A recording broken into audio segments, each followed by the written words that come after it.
Welcome back to Wake Up America. I'm Alex Kramer. Well, it's now time to fill you in on what happened last night right here on Newsmax. Well, our very own Rob Schmidt had an exclusive interview with Ukrainian President Volodymyr Zelensky and asked what he would say to Americans who are wondering why Ukraine's war with Russia has become their responsibility after another $40 billion in aid was given to Ukraine. Here it is, in case you missed it. For many Americans, you know, they look at, we have a massive inflation problem in our country. We have massive debt in our country. They look at the spending on this war, and they wonder why has this war become their war? The spending more than any other country on this war. $40 billion is the latest spending bill attached to this war. What do you say to Americans that want to know why Ukraine's war with Russia has become their responsibility?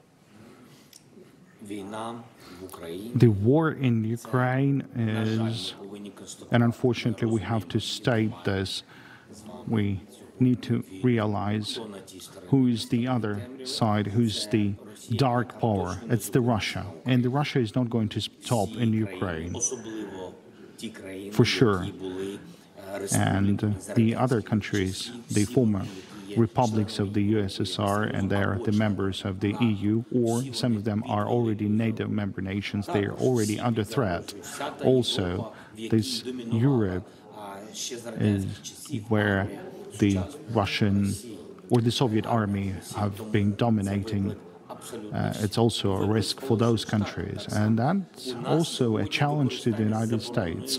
We're currently having the use of phosphorus bombs, which is protected weapons, and Russia is openly saying about the use of, like a possible use of nuclear, chemical and biological weapons somewhere in Europe, if Europe would behave like that. So tomorrow, what do we do if, for example, Russia would be going for a NATO country? In that case, the United States as the leaders of NATO, as the leaders of the alliance, in that case, they would have to send their own soldiers in accordance to Article 5 of the Washington Treaty. So they'll be fighting on the ground. So far as Ukraine stands, so far as Ukraine continues to defend, they're only helping us with the weapons, but not with the people. Yeah, Rob, that was a very pertinent question out of Rob Schmidt last night. He did a fantastic job. Yeah, Alex, thank you. I saw the interview last night for the first time, and what I just noticed, and I expected this, obviously, from Rob, but he asked the questions that people aren't comfortable asking.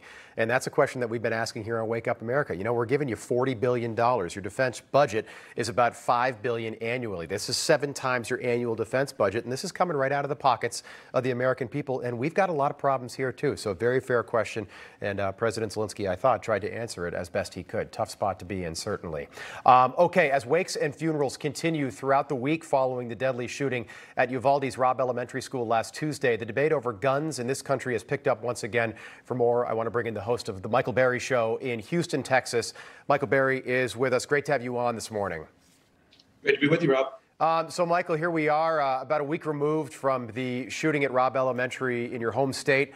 We're learning more and more about how the shooter got into the school. That was a big question after this all happened. And more about the actions, or maybe the inaction, of the Uvalde Police Department. Almost 78 minutes elapsed from the first 911 call to the shooter actually being taken out, which is a long, long time, if you ask me.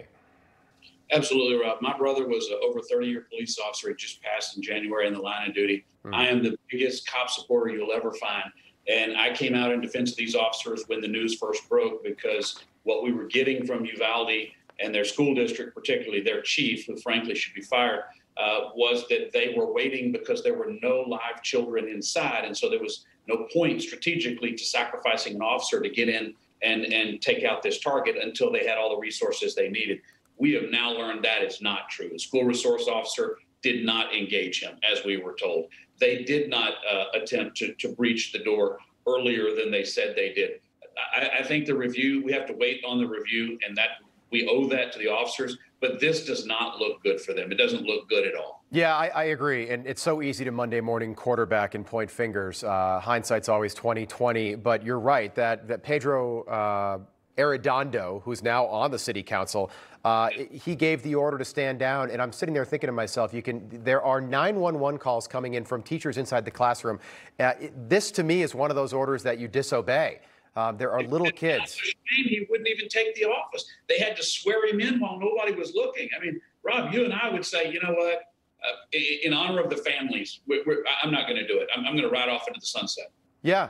Yeah, do you think, I'm just curious, because you're in Texas, you're in the biggest city in Texas, in Houston. How's the local media covering this? Could we possibly see charges here? I think you could see charges, but you're going to have to look to intent. And I don't know that he understood that there were children inside. I don't think they conveyed that information to him. You know, there were 911 calls, and that just breaks your heart that this little girl keeps calling again and again and again.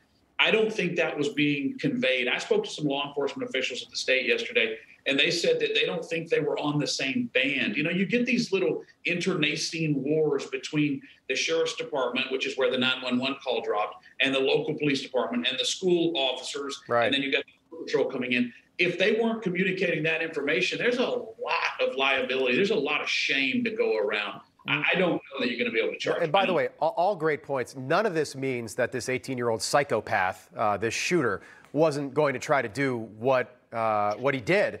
But it might not have been as bad. He might not have gotten into the school.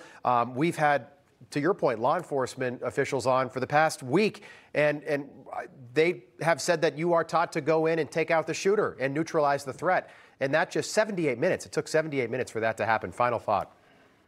Well, my heart goes out to the little girls, you know, the little girls that were calling in and can imagine the maturity and what they grew through.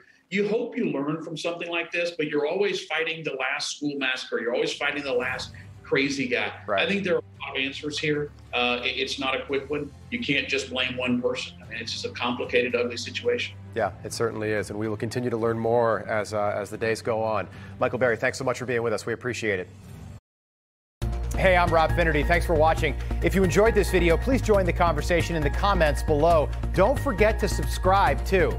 Hit the bell icon to be alerted to breaking news. And remember, there's a whole lot more on Newsmax TV, America's fastest growing cable news network. Newsmax TV, we're real news for real people.